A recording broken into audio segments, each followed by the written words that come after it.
Nemsiz Süleymanov vizyon ko'rdinglarmi? To'g'ri, ikkita sevishganlar o'zlaricha telepashkaga chiqib, bir-biriga romantikana qilib quchoqlashib, takoy sevishganlar. O'zi berdim deb tizzasini bukibdi. Meni ham havasim kelyapti. Bizga ham nasibsin deb qo'ydim, lekin men borsam aniq o'lib ketishim, aniq tepalikdan qo'rqaman, o'layagan. Keyin onasini ham o'sha kommentarlarni o'qigunimcha bitta o'sha kommentni o'qigunimcha hayotim yaxshiroq edi-da.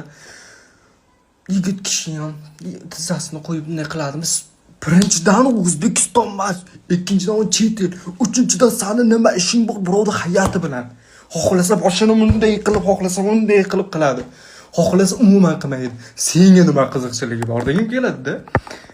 Birovni o'zbeklar shu birovning hayotiga mana bu tarvuzli po'chog'iday kirmasa, shu qiyin sizlarga borki, hayot borki. Birovning hayoti bilan yashash kerak, birovning hayoti bilan nima qilish kerak. Sizlarga ham insof